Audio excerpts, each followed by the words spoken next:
बात जब रिश्तों के टूटने की हो रही है तो हमारा आज का दूसरा केस है एक एक्सीडेंट का केस, जहां पीड़ित था अंकित केसवानी नाम का एक नौजवान आदमी।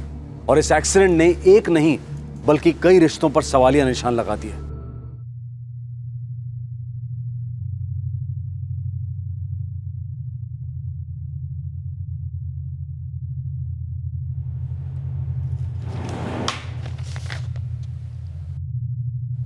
Accidental death.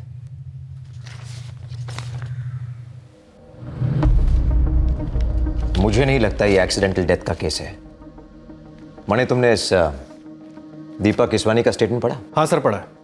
दीपा ने दोनों हॉस्पिटल में अलग अलग स्टेटमेंट्स दिए। तपस हॉस्पिटल से डॉक्टर कपिल रत्नानी बोल रहा हूँ। हाँ बोलिए। हमारे यहाँ एक एक्सीडेंट केस आया है। पेशेंट काफी क्रिटिकल है। हमारे डॉक्टर्स उसे ऑपरेट कर रहे हैं, सोचा आपको इन्फॉर्म कर दूं। दीपा ने कहा वो घर पर फिसल कर गिरा था। हाँ सर, स्टेटमेंट में ये कहा है। जैसे वो घर के अंदर आए वहीं फिसल कर गिर गए। दरवाजा आपने खोला था? जी नहीं, उनके पास अपनी चाबी थी, उन्होंने उससे दरवाजा खोला। मैं बेडरूम में थी।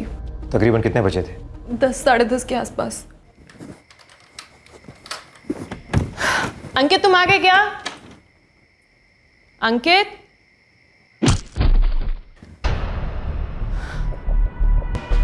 अंकित,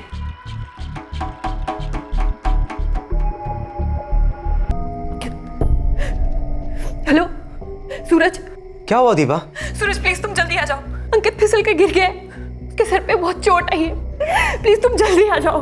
सर मैं तुरंत वहां पहुंचा। देखा अंकित को बहुत चोट आई थी, मैंने ऑटो बुलाया।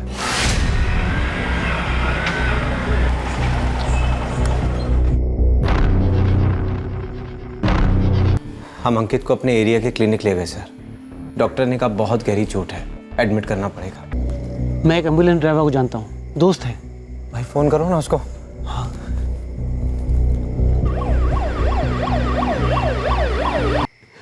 जैसे ही हम लोग यहाँ तपस हॉस्पिटल में पहुंचे, डॉक्टर्स ने कहा ऑपरेशन करना पड़ेगा, मामला बहुत सीरियस है। डॉक्टर साहब, मेरे हस्बैंड कैसे है? बहुत ही क्रिटिकल है। अभी के लिए हमने ब्लीडिंग रोक दी है उनकी, लेकिन स्कल में बहुत डीप फ्रैक्चर है और मेरी यही एडवाइस है कि आप उन्हें इंडियन मेमोरियल हॉस्पिटल में ले जाइए। डॉक्टर साहब आप हेल्प कीजिए ना हमारी अंकित को वहाँ शिफ्ट कराने में। ठीक है। 3 दिन बाद 8 जून 2015 को दीपा केसवानी का पति अंकित केसवानी चल बसा।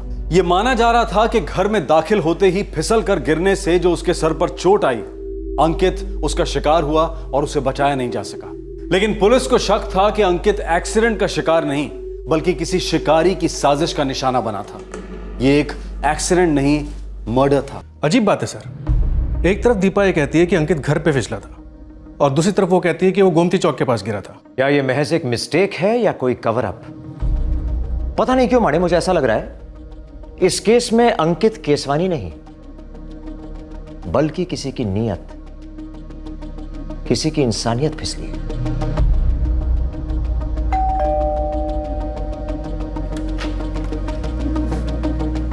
जी, हमें दीपा केसवानी से मिलना है।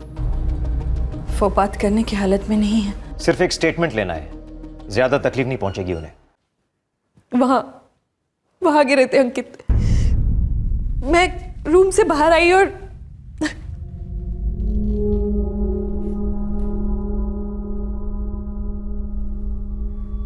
खून के सारे धब्बे आपने बड़ी बारीकी से मिटाए होंगे, क्यों?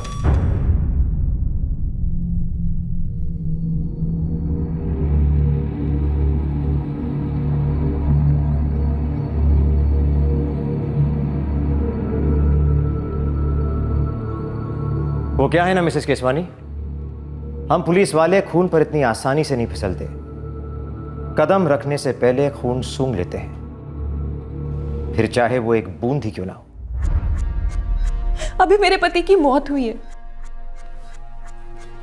इन्हीं हाथों से खून के धब्बे साफ किए मैंने, और आप चाहते हैं कि मैं मेरे पति के खून के निशान भी साफ ना करूं।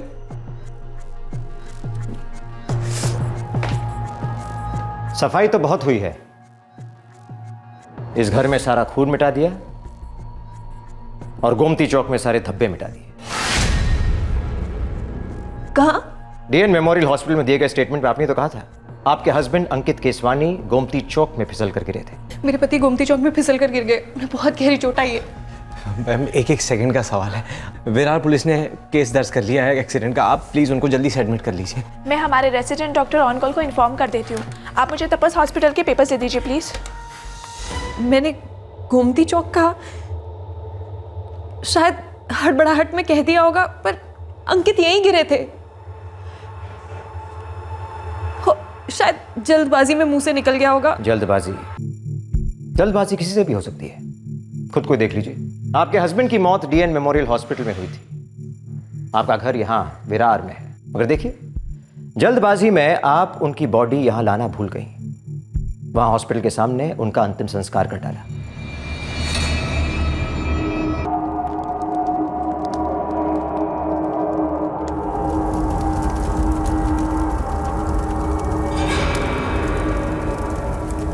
मैंने आपसे कहा ना सर कि मैं शॉक में थी। मुझे यकीन ही नहीं हो रहा था कि मेरे पति मुझे छोड़कर चले गए। हमारी शादी को 8 महीने भी नहीं हुए थे और उनके मरने के 3 घंटे के अंदर आपने उनका क्रियाक्रम कर डाला। आप समझ नहीं रहे हैं सर। अंकित की मम्मी यानी कि मेरी सासू माँ, उनकी डेथ 31 मई को हुई थी, जिन्हें मरे हुए 10 दिन भी नहीं हुए थे। अगर हम अंकित की बॉडी को घर ले आते, सूतक लग जाता, समझे आप?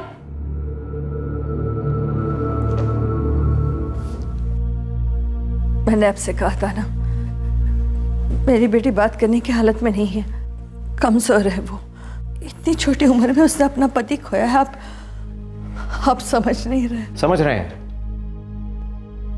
हम सब समझ रहे हैं मैडम। मिसेस दीपा अंकित केसवानी, जल्दबाजी या हड़बड़ाहट में की गई गलती हो या जुर्म हो, नतीजा एक ही होता है, फुर्सत में पछतावा।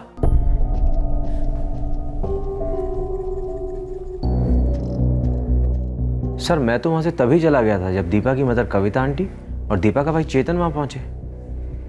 मिस्टर सूरज कटारा, डीएन मेमोरियल हॉस्पिटल के रिसेप्शन पर दीपा ने यह कहा कि उसका पति अंकित गोमती चौक के पास गिरा था। गोमती चौक?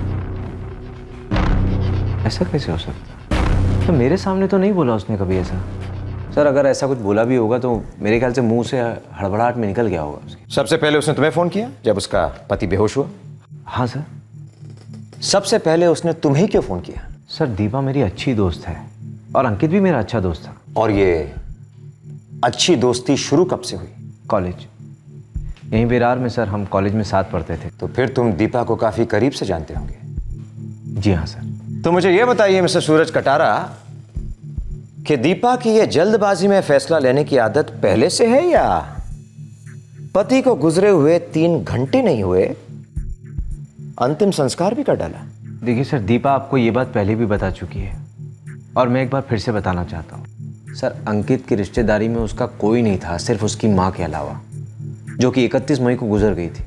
हॉस्पिटल से बॉडी घर ले जाते तो वही सूतक उतक का चक्कर रहता, इसलिए हॉस्पिटल के पास ही अंतिम संस्कार करना पड़ा हमें। पर सर आप सवाल तो ऐसे पूछ रहे हैं जैसे आप हम पर शक कर रहे हैं।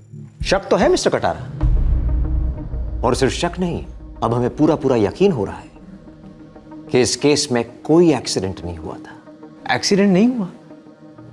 तो क्या हुआ सर? वो तो हम पता करेंगे, और अगर हमें पता चला कि तुम्हें कुछ पता था और तुमने हमसे छुपाया तो हमारा डंडा फिसलेगा और सीधा तुम्हारे सर पर गिरेगा। सर देखिए, दीपा मेरी अच्छी दोस्त है, उसने मुझे फ़ोन किया, मदद के लिए पुकारा तो मैं वहाँ चला गया। मुझे जो जो मालूम था मैंने आपको साफ साफ बता दिया है सर, इसके अलावा मैं कुछ नहीं जानता। पुलिस वालों को शक है कि ये एक्सीडेंट केस नहीं है। पर क्यों? वो लोग ये कह रहे थे कि तुमने तपस हॉस्पिटल और डीएन मेमोरियल दोनों हॉस्पिटल्स में अलग अलग स्टेटमेंट दिए। गलती से मुंह से निकल गया होगा, मिस्टेक थी और कुछ भी नहीं। मुझे तो खुद याद नहीं आ रहा कि मैंने ऐसा कब बोला। ये पुलिस वाले भी ना बस बात का बतंगड़ बना रहे हैं और कुछ नहीं। सर हो सकता है अंकित वाकई में घर पे फिसल के गिरा हो और स्ट्रेस और शॉक में दीपा ने गोमती चौक बोल दिया हो। होने को तो कुछ भी हो सकता है मणि, मगर कहां घर का ड्राइंग रूम, कहां गोमती चौक? हाँ सर, अजीब तो है। मगर बात सिर्फ इतनी नहीं है मणि, ये 3 घंटों के अंदर अंतिम संस्कार करना हमारे साथ बात करते वक्त वो गुस्सा, वो चिड़चिड़ाहट, ये दोनों चीजें मेरे दिमाग पर दस्तक दे रही हैं, बार बार दस्तक दे रही हैं कि ये सो कॉल्ड एक्सीडेंट, ये हादसा हुआ ही नहीं है।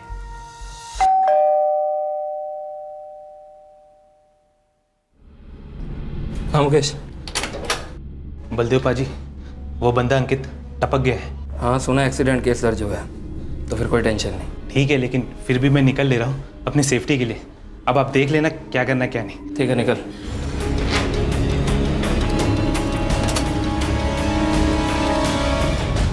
मुझे लगा था स्कल में फ्रैक्चर्स थे, हैमरेज भी हुआ होगा। मगर आपको क्या लगता है ये इंजरी गिरने से नहीं किसी और वजह से हुई हो? इंस्पेक्टर, इस बारे में मैं कुछ नहीं बता सकता हूँ। अब क्योंकि ये एक्सीडेंट केस था इसलिए मैंने आपको तुरंत इन्फॉर्म किया था। जब अंकित केसवानी को यहाँ लाया गया था, कंडीशन बहुत क्रिटिकल थी। ये तो मैं जानता हूँ डॉक्टर पटेल, आप सिर्फ मुझे ये बताइए कि ऐसी इंजरीज गिरने के बजाय किसी और कारण से हो सकती हैं। इंस्पेक्टर, हमारा काम अनुमान लगाना नहीं है, हमें बताया गया कि इंजरी फिसल कर गिरने से हुई है।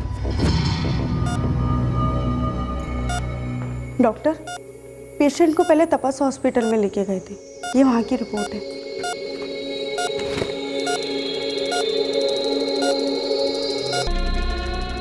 स्कल में काफी फ्रैक्चर है, काफी गहरा कंकशन भी है।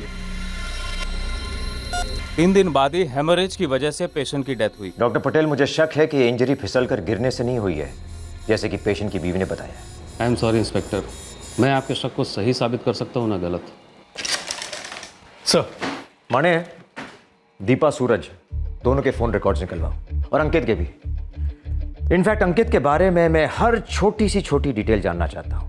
वो कौन था, क्या करता था, सब कुछ। सर, अगर पोस्टमार्टम हुआ होता तो हमारे पास ठोस सबूत होता कि एक्सीडेंट था या कुछ और। पोस्टमार्टम तो उन्होंने होने नहीं दिया मने। मौत के 3 घंटे बाद सीधा क्रिमेशन। अब इस सारे मामले का पोस्टमार्टम हम करें। मम्मी, मैं मैनेज कर लूँगी, मेरी देखभाल वगैरह की कोई ज़रूरत नहीं है, तुम प्लीज़ लौट जाओ। कैसी बातें कर रही है तू? यहाँ अकेले रह के क्या करेगी? कुछ दिन हमारे साथ रह ले, अच्छा लगेगा। मैं कुछ दिन अकेले रहना चाहती हूँ।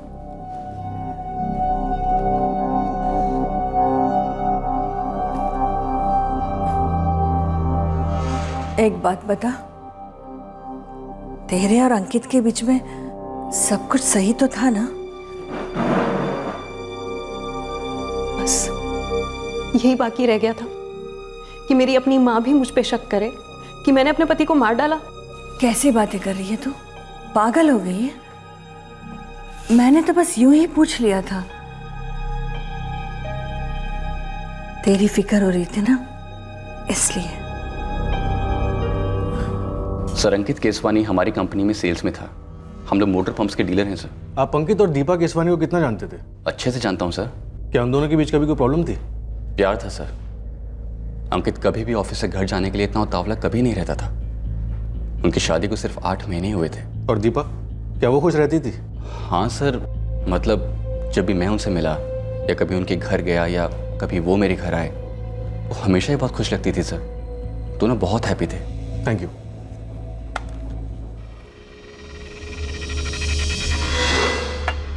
तुझे पता भी है क्या बोल रहा है तू? और वो भी किसके बारे में? तो तुझे क्या लगता है अंकित कि मुझे ये सब कहने में बहुत अच्छा लग रहा है? और अगर फिर भी मैं कह रहा हूँ तो जाहिर सी बात है ना कि मैं जानता हूँ कि मैं किसके बारे में क्या कह रहा हूँ। दोस्त है ना, तो इसीलिए बता रहा हूँ। सर, दीपा, अंकित और सूरज तीनों के फोन रिकॉर्ड चेक किए, लेकिन कुछ भी अटपटा नहीं मिल रहा।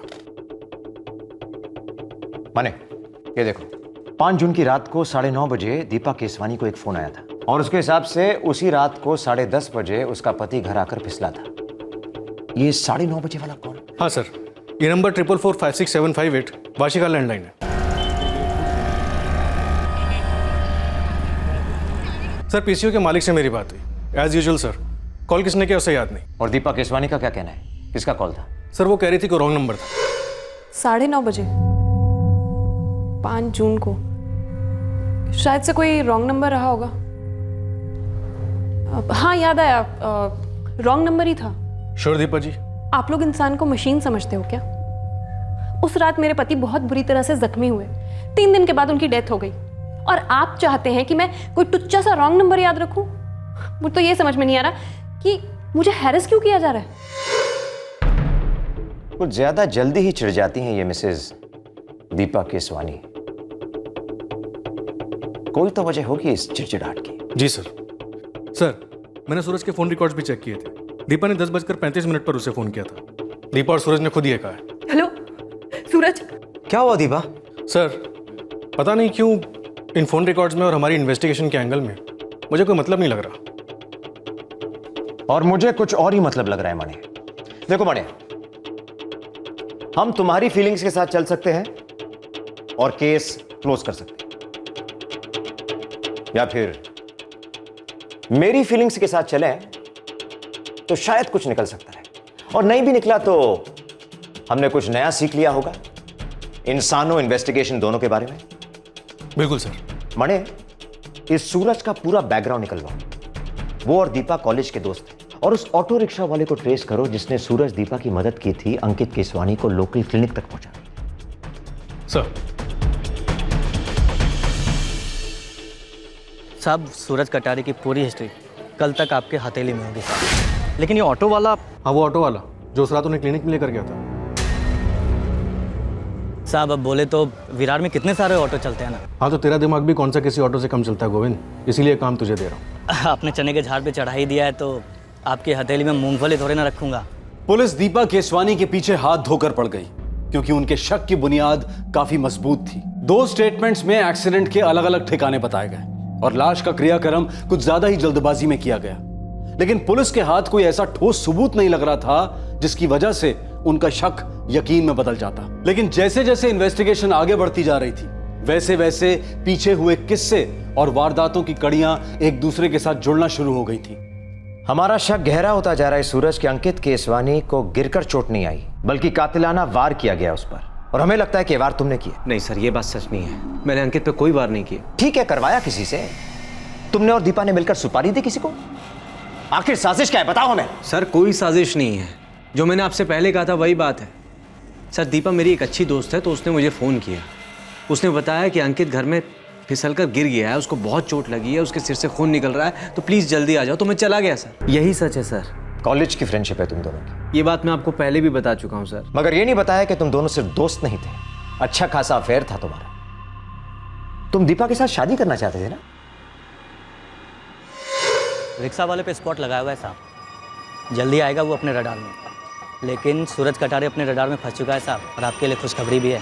हाँ, तो बता ना साहब, वो कंप्यूटर का प्रोग्राम विग्राम होता है ना, उसका सेल्समैन है ये सूरज कटारे। और इधर ही विरार में उसके बापू का एक हार्डवेयर की दुकान है, और इसका बड़ा भाई हार्ट बताता है उसके बापू को। खुशखबरी क्या है? खुशखबरी ये है सर जी कि सूरज और दीपा का सॉलिड कहानी था इस कॉलेज में। फिर दीपा की शादी हुई अंकित से? वो तो बाद में हुई सर जी। पहले सूरज की शादी हुई चट शादी पट्टलाल, बाद में दीपा की शादी हुई उस अंकित केसवानी के साथ 8 महीने पहले। ये दीपा और सूरज का अफेयर क्यों टूटा था, और सूरज की शादी क्यों टूटी थी? अब साहब, मोटा मोटा जो पता चला वो आपके सामने ताज़ा ताज़ा पेश कर दिया। तूने वाकई में बहुत बड़ी खुशखबरी दी है गोविंद। आगे की स्टोरी ये सूरज ही सुनाएगा हमें। दीपा और तुम गर्लफ्रेंड बॉयफ्रेंड थे, फिर तुम्हारी शादी हो गई, वो शादी टूट गई, फिर दीपा की शादी अंकित से हुई। अब अंकित इस दुनिया में है ही नहीं, तुम दोनों फिर से सिंगल एक दूसरे के लिए। क्यों? सर, मैं दीपा से प्यार करता था, शादी करना चाहता था उससे, लेकिन उस रिश्ते को मैंने तोड़ दिया था, किसी और से शादी कर ली थी। फिर हमारा डाइवोर्स हो गया। डाइवोर्स होने के बाद मैं दीपा से फिर से मिला।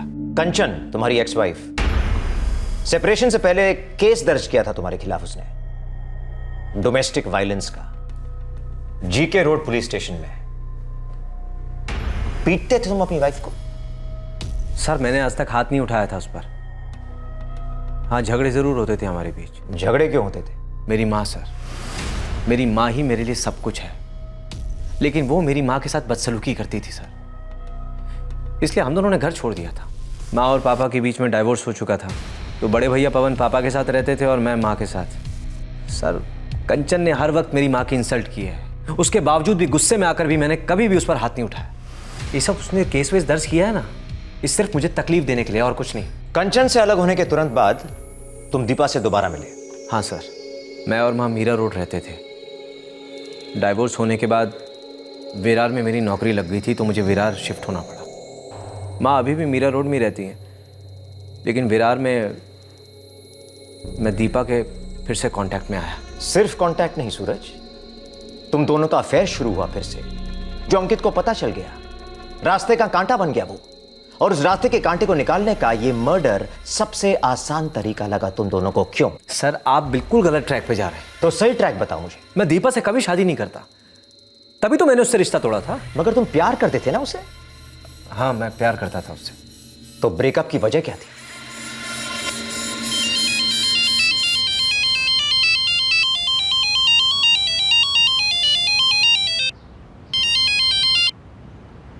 हेलो, हाँ दीपा, हाँ बोलो ना। हाँ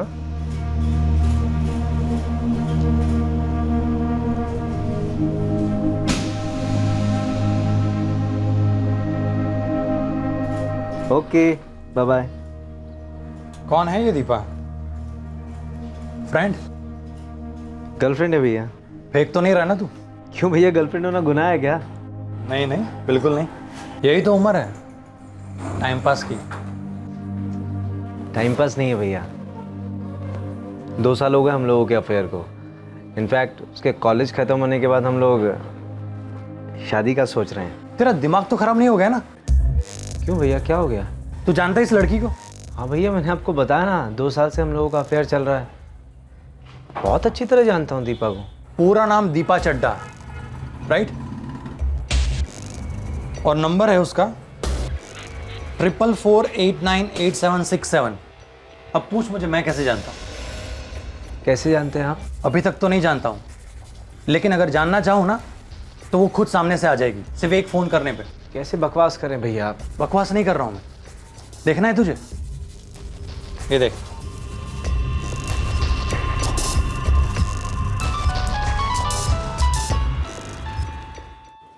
हेलो। हाय, दीपा बोल रही है? या स्पीकिंग। मेरा नाम पवन है और आपका नंबर मुझे हरीश ने दिया था। ओ हाय पवन। हाय दीपा, क्या मिल सकते हैं? मुझे वो मेरा मतलब है यू नो। हाँ हाँ मैं समझ गई। बताओ कहाँ मिलना है? आज रात कैसा रहेगा? ठीक है। जगह है ना तुम्हारे पास? हाँ जगह है, उसकी चिंता मत करो आप। तो मैं शाम को 6 बजे आपको पिकअप करता हूँ सेंट्रल प्लाजा कॉफ़ी शॉप से। ठीक है। हाँ हरीश ने सब बताया ना, मेरा रेट और कितना एडवांस और बाकी सब भी? हाँ बिल्कुल, तभी तो मैंने आपको कॉल किया।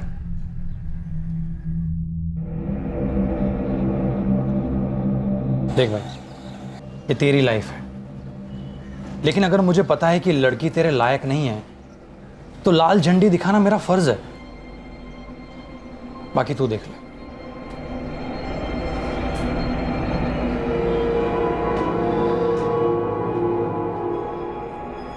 सूरज माइंड मत करना, लेकिन अभी मुझे जाना पड़ेगा, 6 बजे एक अर्जेंट काम है। ऐसी कौन सी अर्जेंट मीटिंग आ गई दीपा? कुछ नहीं, माँ को डॉक्टर के पास लेके जाना है। 6:05 हो गए, मैं निकलती। बैठो दीपा, वो फोन नहीं करेगा। क्या? कौन फोन नहीं करेगा सूरज? छोड़ो ये सब बातें, बैठो ना, मुझे तुमसे कुछ ज़रूरी बात करनी है।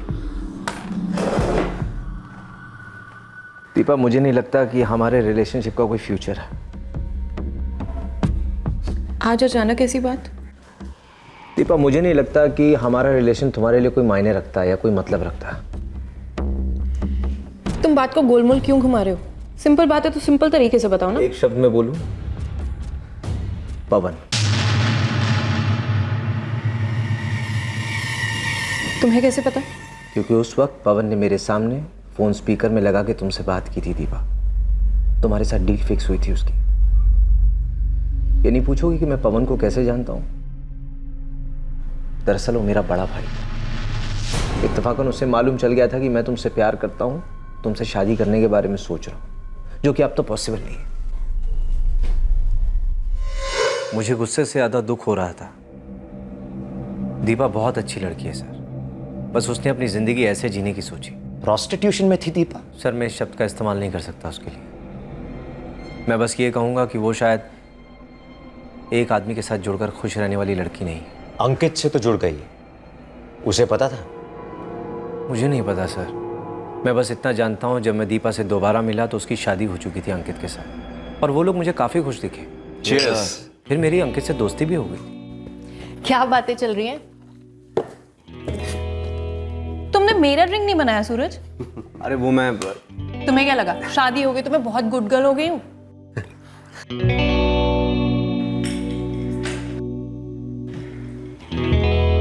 तुम्हें क्या लगता है सूरज, दीपा ने अंकित को मार डाला? नहीं सर, मुझे ऐसा नहीं लगता। वो बेशक अलग मिजाज और अलग तरह से जीने वाली लड़की है, वो अपने में खुश रहती है, लेकिन वो किसी को इस तरह का नुकसान नहीं पहुंचा सकती। हो सकता है अंकित को दीपा के अतीत के बारे में पता चल गया हो, दोनों के बीच में झगड़ा हुआ हो और गलती से दीपा के हाथों अंकित का मर्डर हो गया।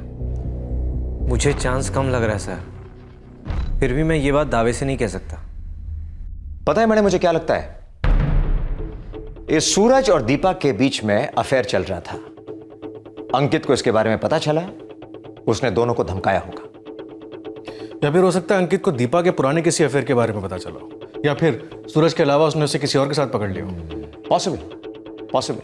मगर बात यह है कि अंकित ने दीपा को रंगे हाथ पकड़ा होगा, दोनों के बीच में गर्मा गर्मी हुई होगी, और इस गर्मा गर्मी में दीपा ने शायद उसे धक्का दिया या फिर वार करने की कोशिश की। जान लेने का इरादा नहीं हुआ होगा, मगर जान तो गई, इसलिए मर्डर केस बनता है। हो सकता है सर, लेकिन अभी तक हमारे हाथों में कोई ठोस सबूत नहीं है। इस वक्त नहीं है, मगर इसका मतलब यह नहीं कि सबूत है ही नहीं। मने सबूत है, सबूत है। इसी माहौल में किसी पर्दे के पीछे यह सबूत हमारा इंतजार कर रहा है, जो सारे झूठ को बेनकाब करेगा। मने उस ऑटो ड्राइवर के बारे में कुछ पता चला? अभी तक तो नहीं सर, लेकिन विरार के सारे ऑटो ड्राइवर्स की स्कैनिंग चल रही है।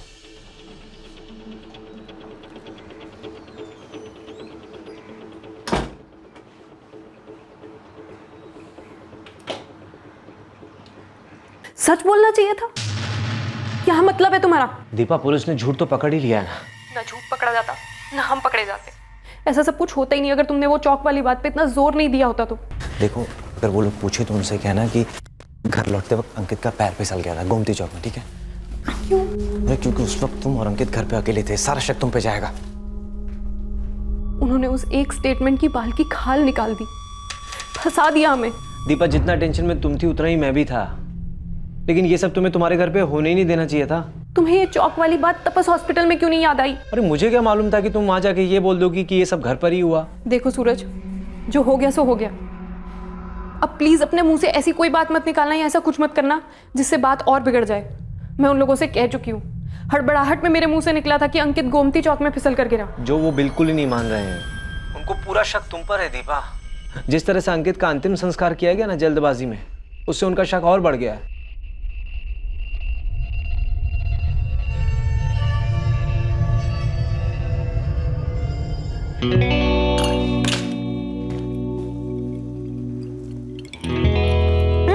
साढ़े 9 बज गए, मेरे सीरियल का टाइम हो गया, मैं जा रही हूँ अंदर।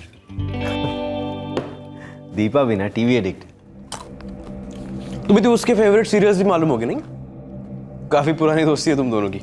हाँ दोस्ती है, लेकिन उसके टीवी सीरियल फेवरेट कौन से नहीं जानता मैं। तुम दोनों की दोस्ती किसी सीरियल की कहानी से कम नहीं होगी नहीं? कैसे? मतलब दोस्त प्रेमी बनते हैं, फिर तुम्हारा ब्रेकअप होता है, बाद में तुम्हारी शादी होती है, लेकिन उसके बाद तुम्हारा डिवोर्स होता है, और जब तुम लौटते हो तो देखते हो कि दीपा की शादी ऑलरेडी हो चुकी है। फिर तुम बहुत अच्छे दोस्त बनते हो, और फिर कुछ नहीं अंकित, हम लोग सिर्फ दोस्त बनते हैं, सिर्फ दोस्त। देखो अंकित, जो बीत गया वो कल था, और बीता वो हमेशा दफनाया जाता है। इस वक्त दीपा के दिल में अगर कुछ जिंदा है तो वो तुम्हारे लिए प्यार है और कुछ नहीं। हर दिल के 4 खाने होते हैं, और तुम्हारी खास दोस्त दीपा का दिल 4 अलग अलग लोगों के लिए धड़कता है, कम से कम 4। इसीलिए तुमने ब्रेकअप किया ना? तुम्हें दीपा की असलियत पता चली, पता चला कि वो एक आदमी के साथ खुश नहीं रह सकती, और तुमने रिश्ता तोड़ दिया।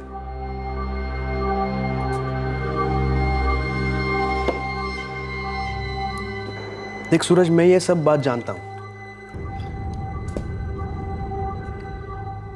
लेकिन इस सब के बावजूद मैं उससे बहुत प्यार करता हूं। लेकिन तू ये सब जानकर उससे प्यार नहीं कर सका। तेरा प्यार शायद मेरे प्यार से ज्यादा गहरा है, और तेरा दिल भी मुझसे बड़ा है। उतना भी बड़ा नहीं है मेरे दोस्त। कई बार दिल की बात जुबान पर दम तोड़ती है। जी करता है उसे सब बोल दूं, तू जो कर रही है वो सही नहीं गलत है। दर्द होता है यार। मैं इंसान हूं, पत्थर नहीं। तुझे पता भी है क्या बोल रहा है तू, और वो भी किसके बारे में? तो तुझे क्या लगता है अंकित कि मुझे ये सब कहने में बहुत अच्छा लग रहा है? लेकिन तुझे कब से मालूम है? देख यार, तेरी शादी के वक्त मैंने फर्स्ट टाइम दीपा को देखा था, तब मैं ये सब कुछ कह ही नहीं पाया यार।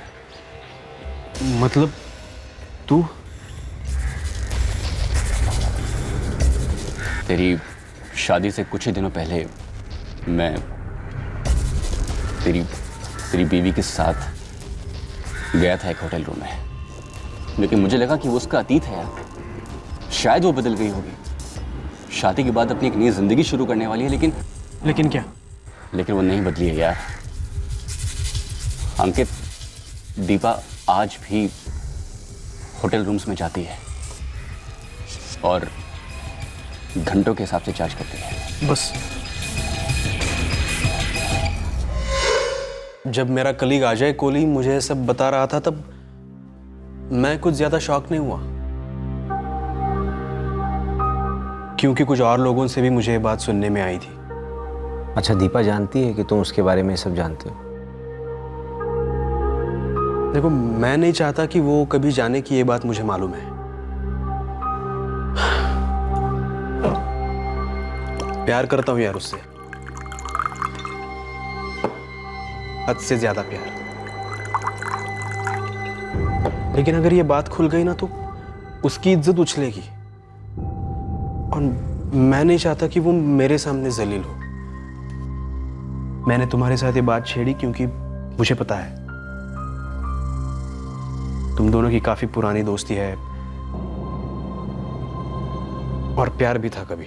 हम दोनों के बीच में सिर्फ दोस्ती थी और दोस्ती है, ये बात मैं तुझसे पहले भी कह चुका हूं यार। दोस्ती से बड़ा कोई रिश्ता नहीं है सूरज, बड़ी ताकत है दोस्ती में। इसीलिए क्या तुम मुझ पर एक मेहरबानी कर सकते हो? तो जो बोलेगा वो करूंगा। बस जैसे भी हो, तुम दीपा को इस लत से छुड़वाओ। बस उसे टीवी का नहीं, मर्दों का एडिक्शन है,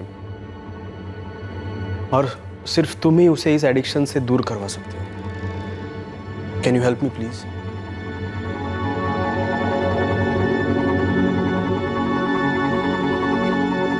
जिंदगियों में भूचाल आ गया था।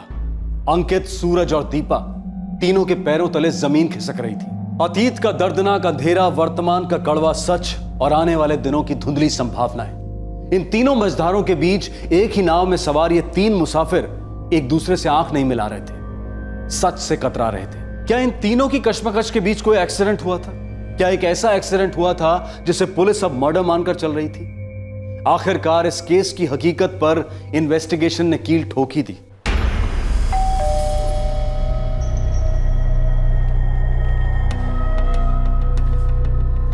आप क्यों आए हैं आप यहाँ? वक्त आ गया है पर्दा गिराने का। आप लोग इतने जालिम क्यों हैं? किसी इंसान को शांति से शोक तक मनाने नहीं देते। मैंने अपना पति खोया है। खोना क्या होता है जानते हैं आप? जानते हैं हम। खोना जानते हैं, पाना जानते हैं, और किसी को जानबूझकर दूर भेजना भी जानते हैं, इतनी दूर कि वो वापस लौटकर आ ही ना पाए। देखिए मिसेस केसवानी, जब एक जुर्म होता है ना, तो मुजरिम के जो करीबी होते हैं वो एक झूठ छिपाने के लिए लाख झूठ बोलने को तैयार होते हैं, और बोल भी देते हैं। मगर अजनबियों पे दोस्ती का ऐसा कोई बोझ नहीं होता, वो हमेशा सच बोलते हैं। सर जी, वो कॉलेज में होता है ना, पढ़ाई के बाद और पढ़ाई, PhD वेचडी। अपनी तो विरार में ऑटो रिक्शा वालों पर PhD हो गई। पास हुआ? First class first. ऑटो वाले की यूनियन, उसका अड्डा, ऑटो वाले की चौलें, सब छान मारा, तब जाकर आपका आदमी हाथ लगा है। नाम है कैलाश पाटिल। कहाँ मिलेगा ये? कहीं ढूंढने की ज़रूरत नहीं है सर जी, आपके लिए लेकर आया हूँ। यहीं मेरे बगल में खड़ा है। मुझे वो मेरे बगल में चाहिए, या थाने में, अभी के अभी। 5 जून की रात को तुम अपनी ऑटो में एक घायल आदमी को पुष्कर क्लिनिक ले गए थे। हाँ साहब, एक मैडम थी और उसके साथ दूसरा वो साहब था और एक आदमी बेहोश पड़ा था साहब। वो मैडम जो थी उस घायल आदमी की पत्नी थी।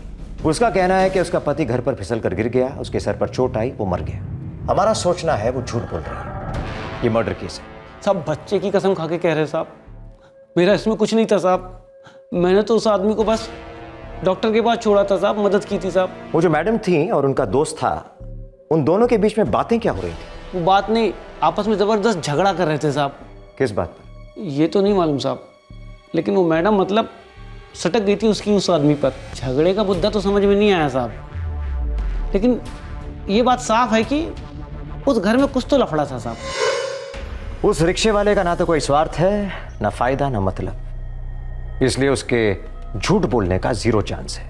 मिसेस दीपा केसवानी, ये सब किया कराया आपका है और ये सारा अरेंजमेंट आप ही के घर हुआ था। उस ऑटो वाले ने कुछ कह दिया और आपने मान लिया? किस अरेंजमेंट की बात कर रहे हैं आप? उस अरेंजमेंट का नाम है बलदेव आहूजा। ताज्जुब हो रहा है ना आपको? इतना बड़ा राज हमें कैसे पता चल गया? मगर यह भी एक राज है जो मुजरिम को जेल जाकर समझ में आता है। जी हाँ मैडम, जेल आपका इंतजार कर रहा है, वहां आपको सब कुछ समझ में आ जाएगा।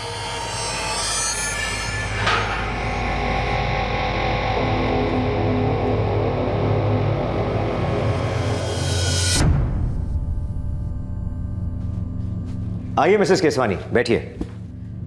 वैसे मिस्टर बलदेव आहूजा हमारे दूसरे मेहमान खाने में है, अच्छी खासी खातिरदारी की जा रही है उनकी। बैठिए। एक राज की बात खोलूं आप दोनों से। वैसे इस केस की सारी कड़ियां हमने तकरीबन पहले ही जोड़ ली थी, बस एक कड़ी बाकी थी आपकी। थोड़ा मुश्किल पड़ रहा था क्योंकि आप शुरुआत से ही अबला होने की एक्टिंग कर रही थी, मासूम बनने के दावे कर रही थी। मगर सच ये है मिसेस केसवानी कि हमने आपके हर दावे पर गिरे पर्दे को ना सिर्फ उठाया है बल्कि उसके चिथड़े उड़ा दिए हैं।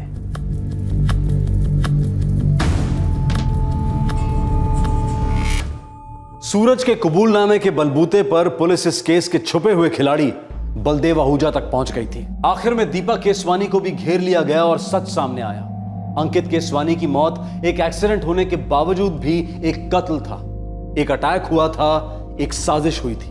बलदेव, रात को दूध वाला बैग दरवाजे पर लटकाना मत भूलिएगा। तुम सुबह से 3 बार बोल चुकी हो, मैं चाहूंगी ना तो भी नहीं भुला पाऊंगा। दूध उबाल कर ही फ्रिज में रखना। ओ यार पम्मी, तुम 10 दिन के लिए अपनी मम्मी के यहाँ पे जा रही हो और लेक्चर मेरे को ऐसे दे रही हो जैसे पता नहीं बॉर्डर पे कोई जंग लड़ने जा रही हो। मायके जाके कहीं मेरे को भूल मत जाना। भूल जाती हो तुम, फोन भी नहीं करती हो। ऐश तो तेरी है भाई बलदेव। हाँ मेरी भी ऐश है। वैसे ये बता भाभी गई कहाँ है? हाँ भाई 10 दिन के लिए मायके गई हुई है। भाई मैं तो ये 10 दिन पूरे मजे करने वाला हूँ। हाँ वो तो तेरा फोन आया था तभी पता लग गया था मुझे। अच्छा यार भाई, एक काम है, कोई है क्या आइटम? क्या बोल रहा है बे? समझा कर यार, कोई अच्छी सी कॉल गर्ल एस्कॉर्ट टाइप। यार देख, मेरे को कोई होटल वोटल में तो जाना नहीं है, तो कोई दिला देना यार, मतलब जो घर पे आके तेरे भाई को 5 स्टार ट्रीटमेंट दे दे। ओए बलदेव, तूने मुझे समझ के क्या रखा हुआ है? मेरा वो मतलब थोड़े था मेरे भाई। मैं ये कह रहा हूँ कि तूने कभी अपने घर पे बुलवाया होगा या तेरे किसी फ्रेंड ने, तो कोई तो कॉन्टैक्ट नंबर शंबर होगा ना यार। कितनी अजीब बात है ना। तुम्हारा पति अंकित तुम्हारे बेस्ट फ्रेंड सूरज से रिक्वेस्ट करता है, मैं अपनी बीवी से बहुत प्यार करता हूं, उसे समझाओ जरा, वो गैर मर्दों के साथ न जाए। और तुम्हारा बेस्ट फ्रेंड सूरज क्या करता है? अंकित की मदद करने के बजाय वो तुम्हारी मदद करता है नए कस्टमर्स ढूंढने के लिए। मतलब भरोसा, इंसानियत, जुबान, इन सब चीजों की कोई अहमियत ही मेरी दुनिया में। क्यों सूरज? ए दीपा, बलदेव मेरा दोस्त है यार, स्पेशल फ्रेंड है। लेकिन तुम्हारे स्पेशल फ्रेंड के लिए कोई स्पेशल डिस्काउंट नहीं होगा सूरज। उसको बता देना फुल कैश एडवांस में। पैसे की टेंशन मत ले, एकदम मालदार पार्टी है। एक्चुअली उसकी वाइफ गई हुई है कुछ दिन के लिए घर से बाहर, तो बलदेव साहब थोड़ी सी ऐश करना चाहते हैं। ठीक है, तो उसका नंबर मुझे एसएमएस कर दो। मैं देखती हूँ कि तुम्हारे स्पेशल फ्रेंड को कब और कितनी मस्ती मारनी है। Yes darling, when you come I ready any time. आज रात फ्री हूँ, लेकिन पूरा एडवांस रहेगा। सूरज ने बताया तो होगा ना। अरे एडवांस की क्या बात कर रही हो डार्लिंग, तू बस आज रात मेरे को खुश कर दे, तेरे को 10 दिन का एडवांस आज ही दे दूंगा। Okay baby. अंकित, मैं आज रात को अपनी फ्रेंड के यहाँ जा रही हूँ। एक्चुअली उसकी थोड़ी क्राइसिस चल रही है। सुबह 7 साढ़े 7 बजे तक आ जाऊंगी। ओके?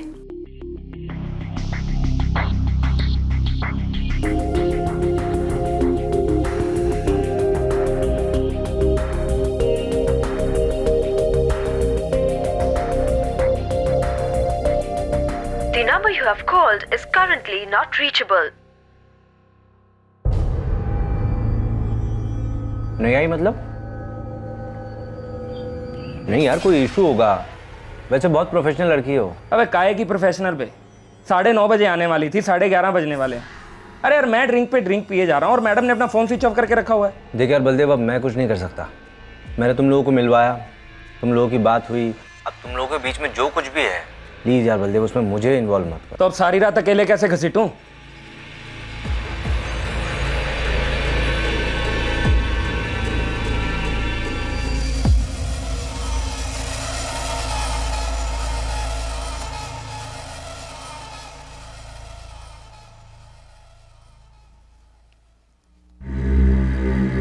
अब बुखार कम हो रहा है, लेकिन अभी भी बॉडी पेन बहुत है।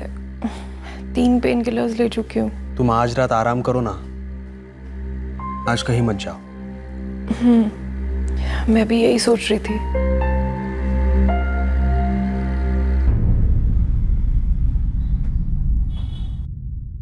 हेलो दीपा, क्या बकवास है ये?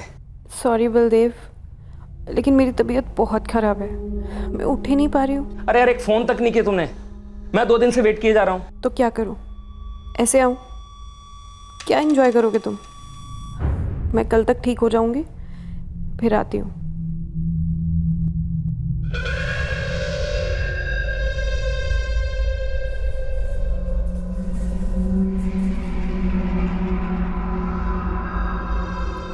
अरे यार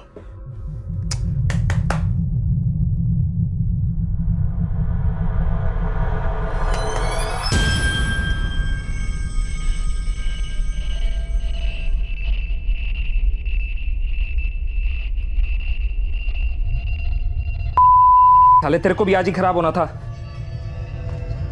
नहीं चलते।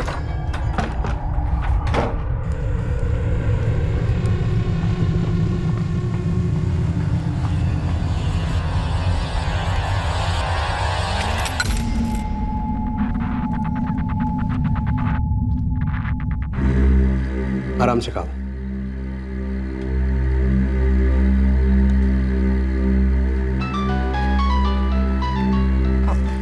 तुम मत उठो, मैं देखता हूँ। नहीं, तुम खाना खाओ, खाना मत छोड़ो, मैं देखती हूँ।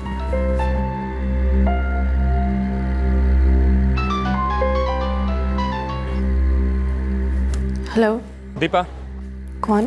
दीपा, बलदेव बोल रहा हूँ। हाँ बलदेव बोलो। तू आने वाली थी ना? मेरी तबीयत ठीक नहीं है, मैं अभी नहीं आ सकती। हद है यार, रोज सेम बहाना। मैं कोई बहाना नहीं बना रही हूँ, मेरी तबीयत सच में खराब है, मैं अभी नहीं आ सकती। भी मारा है तो साली किसी ने 4 पैसे ज्यादा दे दिए होंगे, बस तू चली गई उसके साथ। देख, उसको छोड़ के अभी के अभी मेरे घर पे आ जा। जितने पैसे तेरे को वो दे रहे हैं ना, उससे कहीं ज्यादा मैं दूंगा तेरे को साली। एक और बार तुमने बदतमीजी से बात की ना। ओके सॉरी डार्लिंग, प्लीज मान जाओ, आ जाओ। टैक्सी भेजूं? तुम्हें एक बार सुनाई नहीं दिया? मैंने कहा मेरी तबीयत ठीक नहीं है, मैं नहीं आ सकती। नहीं का मतलब नहीं। साली तो कोड़ी। अरे हिम्मत कैसे हुई मुझे गाली देने की? कौन है? वो अंकित, पता नहीं, कोई फोन पे बस गाली दिया जा रहा है। साली 2 कौड़ी की धंधे वाली। तेरे को पता है मैं कौन हूँ? तेरे को पता है जितने तेरे कस्टमर है ना, उससे कहीं ज्यादा मेरे पुलिस रिकॉर्ड हैं। साली एक चुटकी में तेरे को तेरे घर से उठा लूंगा, एक चुटकी में। हाँ आजा आजा, एड्रेस है या एसएमएस करूं? कौन है बे? अरे मैं जो भी हूं, तू पहले बता तू कौन है? बड़ा उठवाएगा नाम है, चल बोल कहाँ मिलना है, सामने आ चल। औकात में रह तू अपनी, अपने बाप से बात कर रहे तू। अरे सामने तो आ, जो भी है तू, और तू अपनी औकात में रह। सुन सुन, अगर दांत तोड़ के हाथ में नहीं दिया ना तो मेरा नाम भी अंकित नहीं। ओ अंकित फंकित जो भी तेरा नाम है, हंसा मत मुझे और चुप करके दीपा से बात करवा। ए सुन, अगर दोबारा यहाँ पे फोन किया ना तो ढूंढ कर वहीं गाड़ दूंगा जिंदा, कोई कुत्ता भी नहीं सूंघेगा तेरी कब्र। अबे तुझे प्यार से बोल रहा हूँ, चुपचाप फोन दीपा को दे दे। अब अंकल को सच में गुस्सा आ रहा है। हाँ हाँ मुझे मालूम है गुस्से को कहाँ घुसेड़ना है। अरे सामने तो आजा, गुस्सा तो दूर, रोना तक नहीं आएगा, कुछ अंदर नहीं जाएगा और कुछ बाहर भी नहीं आएगा। चल हट।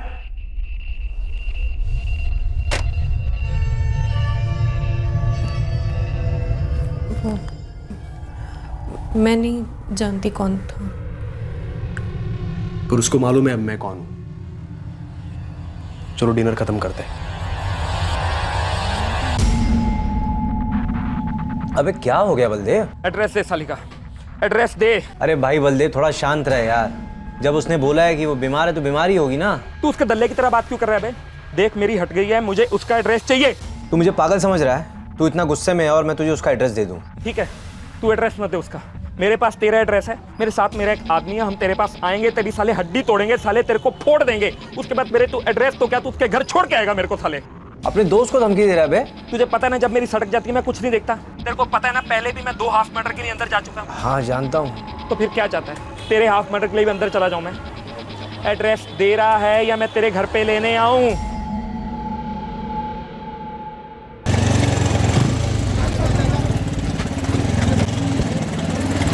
रॉड लिया सीट के नीचे, चल विरार निकाल। एक काम करना है उल्टू, पता नहीं हाफ या क्वार्टर तो पक्का है, साला अपने पैर पे नहीं चलना चाहिए, निकाल।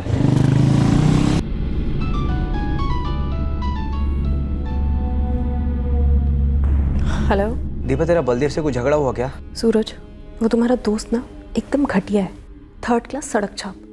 उसको समझ में नहीं आता कि मेरी तबीयत खराब है, मैं नहीं आ सकती। फोन पे फोन किए जा रहे हैं। दीपा, उसने मुझे धमका कर ना तेरा एड्रेस ले लिया। सूरज, तुम्हारा दिमाग तो खराब नहीं हो गया? तुमने उसको मेरा एड्रेस दे दिया? यार मैं क्या करता, मुझे जान से मारने की धमकी दे रहा था वो। और तुमने मेरी जान खतरे में डाल दी। तुम्हारा दिमाग खराब हो गया। तुम मेरा एड्रेस कैसे दे सकते हो उसे? तुम्हें पता है अंकित घर पे है और उसकी लड़ाई अभी अंकित से हुई है। मैंने कहा था कोई रॉन्ग नंबर है। मैं डर गया था यार। तुम्हें ये नहीं करना चाहिए था। तुम नहीं जानते हम लोग बहुत बड़ी मुसीबत में फंस गए हैं। तू देख लेना यार, हैंडल कर दे।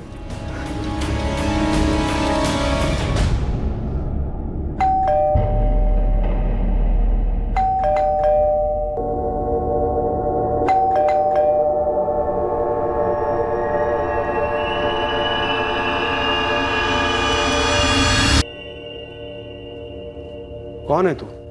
तू ही था ना बे जो फोन पे धर्मेंद्र बन रहा था? मुझे सामने आने के लिए बोला था ना? ले तेरा बाप तेरे सामने खड़ा है। बलदेव प्लीज बोल बोल। बलदेव बाजी, ये तो उल्टू हो गया। चलो निकलते हैं यहाँ से। चलो चलो चल निकल। 70% सच हमें सूरज ने बताया, बाकी बलदेव आहूजा ने। तो मिसेस दीपा अंकित केसवानी, सच यही है, अटैक हुआ, मर्डर हुआ और आपने हमसे सब कुछ छुपाया। मैं नहीं चाहती थी कि पूरी दुनिया को पता चले कि मैं क्या करती हूँ। आप जो करती हैं, उसने आपकी पति की जिंदगी छीन ली। मैंने अंकित की जान बचाने की कोशिश की थी। मुझे नहीं पता था ये सब हो जाएगा।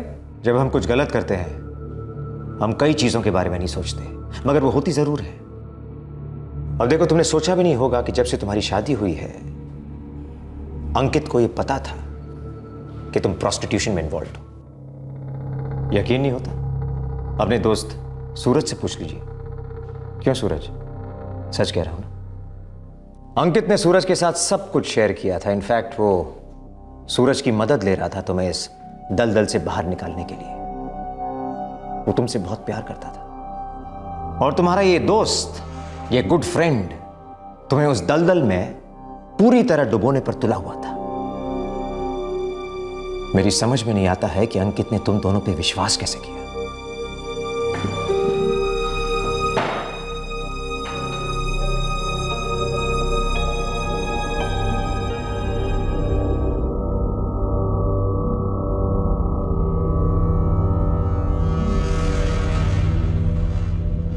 एक बात कहूं, मैं सालों से जानती थी कि तुम अलग अलग मर्दों के साथ घूमती हो।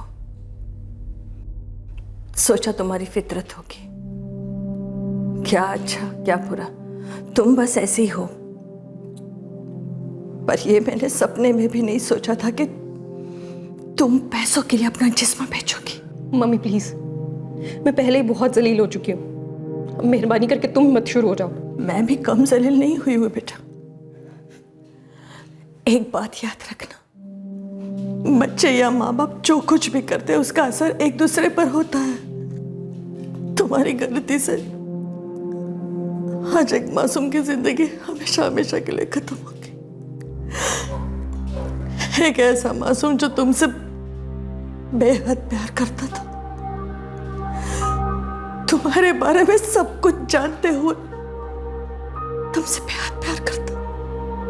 वो सब गलती से हुआ, एक एक्सीडेंट था। मैंने कभी किसी का बुरा नहीं चाहा, और अंकित के साथ ऐसा हो ये तो मैंने कभी नहीं चाहा। मैं सिर्फ अपनी जिंदगी अपने तरीके से जीना चाहती थी। मैंने कभी सपने में भी नहीं सोचा था कि ऐसा कुछ हो जाएगा।